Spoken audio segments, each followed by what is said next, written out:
Halo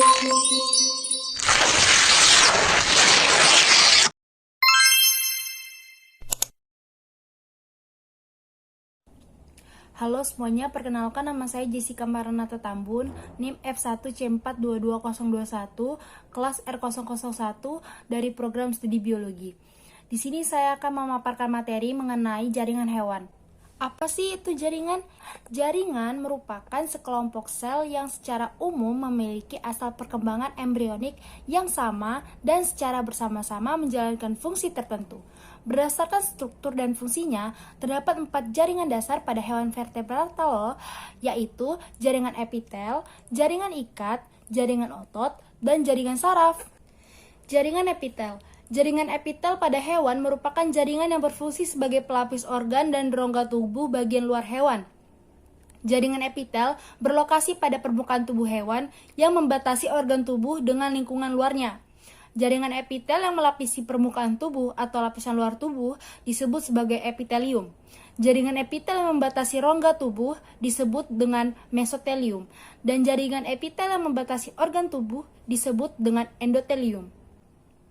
Adapun fungsi jaringan epitel yaitu yang pertama untuk melindungi jaringan yang ada di bawahnya dari kerusakan, yang kedua sebagai pengangkut zat-zat antar jaringan, dan yang ketiga sebagai tempat keluarnya enzim.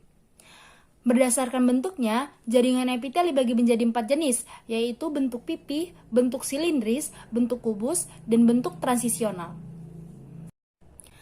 Adapun jenis-jenis jaringan epitel yaitu yang pertama ada jaringan epitel selapis. Epitel selapis berperan sebagai rintangan selektif yang memungkinkan proses difusi, filtrasi, sekresi, atau absorpsi substansi tertentu. Jaringan epitel selapis ini terdiri dari epitel selapis pipi, selapis kubus, dan selapis silindris. Epitel selapis pipi terdiri atas satu lapisan sel-sel yang berbentuk pipi dengan inti sel yang terletak di bagian tengah. Epitel selapis pipi dapat ditemukan pada bagian tubuh yang melangsungkan fungsi filtrasi atau difusi. Epitel selapis pipi yang membatasi dinding bagian dalam jantung, pembuluh darah, dan pembuluh limfa disebut dengan endotelium. Lapisan jaringan epitel selapis pipi pada membran serosa seperti perikardium, pleura, atau peritoneum disebut mesotelium. Epitel selapis kubus dapat ditemukan pada bagian tubuh seperti kelenjar tiroid dan ginjal yang melangsungkan fungsi sekresi dan absorpsi.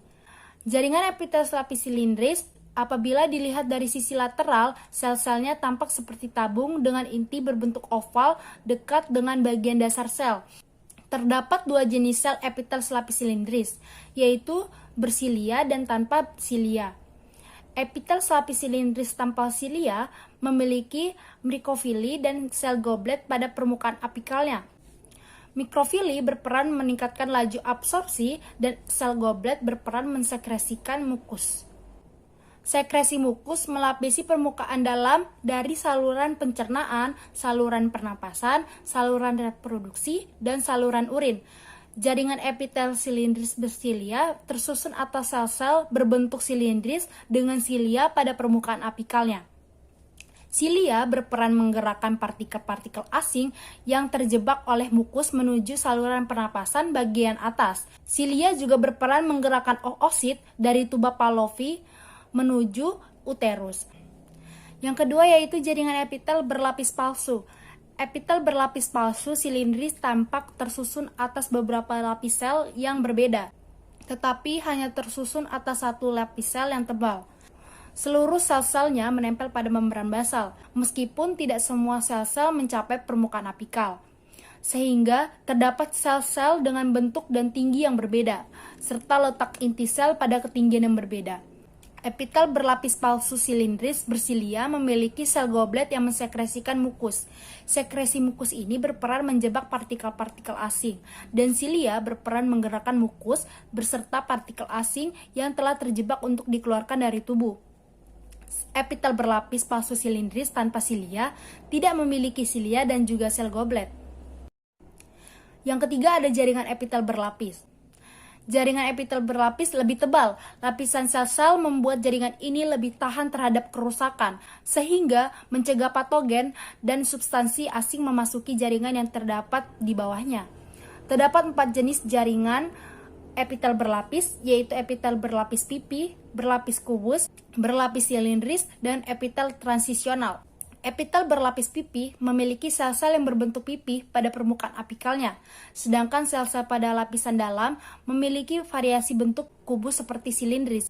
Lapisan sel-sel basal secara aktif mengalami pembelahan dan akan bergerak menuju ke permukaan apikal. Semakin menjauhi permukaan basal, sel-sel semakin jauh dari suplai darah. Sehingga pada saat mencapai permukaan apikal, sel-sel menjadi mati akibat tidak mendapati suplai nutrisi. Epitel berlapis pipi yang mengalami keratinisasi, sel-selnya mengandung protein keratin yang berperan melindungi kulit dan jaringan bawah kulit dari panas, infeksi mikroba, serta gangguan mekanis dan kimiawi. Epitel berlapis pipi tanpa keratinisasi, sel-selnya tidak mengandung protein keratin dan dapat ditemukan pada rongga mulut serta esofagus. Epitel berlapis kubus memiliki sel-sel yang membentuk kubus pada permukaan apikalnya. Epitel berlapis kubus melakukan fungsi proteksi dan fungsi sekresi serta absorpsi yang sangat terbatas. Epitel berlapis silindris memiliki sel-sel yang berbentuk pipi pada permukaan apikalnya. Pada lapisan basal sel-selnya membentuk irregular dan memendek. Epitel berlapis silindris menjalankan fungsi proteksi dan sekresi. Epitel transisional adalah jenis jaringan epitel yang hanya ditemukan pada sistem urinaria. Pada kondisi tanpa tekanan, epitel transisional tampak seperti epitel berlapis kubus, kecuali sel-sel pada permukaan apikal berukuran besar dan berbentuk bulat. Pada kondisi tekanan oleh urin, sel-selnya menjadi pipi dan tampak seperti epitel berlapis pipi. Berikutnya itu ada jaringan ikat. Jaringan ikat merupakan jaringan yang berkembang dari mesenkim yang berasal dari lapisan tengah embrio atau mesoderm. Jaringan ikat ini merupakan penyokong utama dari tubuh hewan dan manusia, sehingga seringkali disebut juga sebagai jaringan penyokong atau jaringan penyambung. Sel-sel jaringan ikat berada dalam sejumlah besar matriks yang diekskresikan sel-sel penyusunnya. Letak sel-sel jaringan ikat tidak berhimpitan rapat atau berpencar-pencar bila berhubungan dengan ujung protoplasmanya. Jaringan ikat merupakan jaringan yang paling melimpah pada tubuh dengan fungsi yang sangat beragam. Beberapa fungsi jaringan ikat yaitu yang pertama melindungi dan menyokong tubuh dan organ-organ tubuh. Yang kedua menghubungkan organ-organ tubuh. Yang ketiga menyimpan cadangan energi dalam bentuk lemak. Yang keempat membantu memberikan imunitas bagi tubuh. Yang kelima menghubungkan jaringan epitel dengan jaringan yang lain serta membentuk tendon. Yang keenam, tulang merupakan jaringan yang paling keras, berperan melindungi organ-organ tubuh dan membentuk rangka tubuh tempat menempelnya otot. Yang ketujuh, jaringan adipose berperan sebagai tempat penyimpanan lipid. Dan yang terakhir yaitu darah merupakan substansi cair yang salah satu fungsinya sebagai media transport substansi tertentu pada tubuh. Adapun jenis-jenis jaringan ikat yaitu yang pertama ada jaringan ikat longgar. Jaringan ikat longgar atau bisa disebut juga dengan loose connective tissue terdiri dari jaringan ikat areolar, retikular, dan jaringan adipose. Pada jaringan ikat longgar, serabut pada matriks ekstraselnya tersusun renggang. Serabut pada jenis jaringan ini berperan memberikan kekuatan elastisitas dan dukungan. Substansi dasar bersifat semi cair atau viskos. Sel-sel pada jaringan ini juga berperan pada mekanisme imunitas tubuh, seperti makrofag, sel mas, dan sel-sel darah putih yang berpindah dari darah menuju matriks jaringan ikat. Yang kedua yaitu ada jaringan ikat padat. Pada jaringan ikat padat teratur atau dense regular connective tissue, matriks ekstraselnya mengandung serabut kolagen yang tersusun paralel dengan substansi dasar yang sangat sedikit. Jaringan ikat padat tidak teratur atau dense irregular connective tissue memiliki kesamaan dengan jaringan ikat padat teratur. Namun, serabut kolagen tidak tersusun dalam pola yang teratur. Struktur salah satu jenis jaringan ikat padat teratur yaitu tendon. Yang ketiga ada jaringan rawan. Jaringan rawan tersusun atas jalinan padat serabut kolagen dan elastin yang tertanam pada kondroitin sulfat. Sel-sel dewasa pada jaringan rawan disebut kondrosit, terletak sendiri atau berkelompok yang terletak dalam lacuna. Jaringan rawan dibungkus oleh jaringan ikat padat tidak teratur yang disebut perikondrium. Jaringan rawan terdiri dari rawan hialin, rawan elastin, dan fibrokartilago. Rawan hialin merupakan jenis rawan yang paling berlimpah pada tubuh. terletak pada daerah persendian dan pada cakram epifisi. Rawan hialin memberikan fleksibilitas, mengurangi friksi, dan menyerap tekanan. Rawan hialin adalah jenis rawan yang paling lemah dari 3 jenis jaringan rawan. Rawan elastin memberikan kekuatan elastisitas dan menjaga bentuk struktur tertentu pada tubuh, seperti pada daun telinga. Fibrokartilago adalah jaringan rawan paling kuat, terletak pada diskus intervertebral. Yang keempat yaitu jaringan tulang. Tulang merupakan jaringan ikat yang sangat keras. Matriks ekstraseluler jaringan tulang tersusun dalam lapisan yang disebut lamella dan tersusun atas serabut kolagen, substansi dasar, dan garam-garam anorganik. Secara struktural, jaringan tulang dikelompokkan atas jaringan tulang padat dan jaringan tulang bunga karang. Unit dasar dari tulang padat disebut osteon atau sistem Havers yang terdiri atas lamella, lacuna, canaliculi, dan central canal. Tulang bunga karang mengandung sedikit osteon dan terutama tersusun atas struktur yang disebut trabekula yang mengandung lamella, osteosit, lacuna, dan canaliculi. Ruang di antara trabekula berisi sumsum merah tulang. Dan yang terakhir yaitu ada jaringan darah. Darah terdiri dari sel darah merah, sel darah putih, keping darah, dan plasma darah. Komponen plasma darah yaitu air dan sejumlah zat larut yang terdiri dari substansi nutrisi seperti glukosa dan asam amino, produk sisa metabolisme, enzim, protein, hormon, ion, dan gas-gas pernapasan. Jaringan otot. Jaringan otot bersifat sangat seluler yang sebagian besar tersusun atas sel-sel otot. Seluruh jaringan otot mengandung pembuluh darah yang bersifat vaskular dan serabut saraf. Berdasarkan struktur dan fungsinya, jaringan otot dibedakan atas jaringan otot rangka, jaringan otot polos, dan jaringan otot jantung.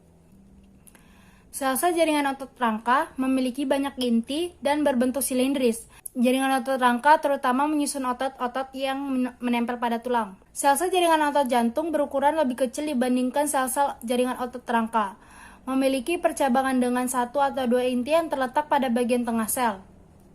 Diskus interkalar pada jaringan otot jantung tampak menyerupai pita yang berwarna gelap yang menghubungkan ujung dari satu sel otot dengan ujung dari sel otot yang lain. Jaringan otot jantung merupakan lapisan paling tebal pada dinding jantung, atau bisa disebut juga dengan miokardium.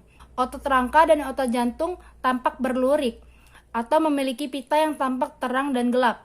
Sel-sel jaringan otot polos berukuran kecil dan meruncing pada kedua ujung selnya, memiliki 1 inti dan tidak tampak berlurik. Jaringan otot polos dapat ditemukan pada dinding saluran pernapasan, dinding saluran pencernaan, dinding saluran urogenitalia, dan dinding pembuluh darah. Yang terakhir yaitu ada jaringan saraf. Jaringan saraf merupakan penyusun utama dari otak, sumsum tulang belakang, dan serabut saraf. Bersifat sangat seluler. Jaringan saraf akan memberikan respon dengan menghasilkan impuls saraf yang akan mengaktifasi jaringan otot ataupun sekresi kelenjar. 2 komponen seluler dari jaringan saraf yaitu sel saraf, neuron, dan sel-sel glia atau neuroglia. Neuron berperan menerima dan mengirim informasi dalam bentuk impuls saraf, sedangkan neuroglia berperan mendukung neuron dan membantu menjalankan fungsinya. Neuron memiliki 1 atau lebih juluran atau proseus yang menerima dan mengirimkan informasi dalam bentuk impuls saraf. Dendrit adalah juluran pada neuron yang menerima informasi dari reseptor sensoria tahu dan neuron yang lain. Akson adalah juluran pada neuron yang mengirimkan informasi menuju neuron yang lain, otot atau kelenjar. Bagian utama dari neuron adalah badan sel yang bertempat dari inti sel nukleus. Berdasarkan strukturnya, neuron dibedakan atas neuron unipolar, neuron bipolar, dan neuron multipolar. Sedangkan berdasarkan fungsinya, neuron dibedakan atas neuron sensor, neuron motorik, dan neuron konektor. Sekian dari video pemaparan saya mengenai tentang jaringan hewan. Hanya itu yang bisa saya sampaikan. Jika ada kesalahan mohon dimaafkan. Terima kasih, semoga bermanfaat.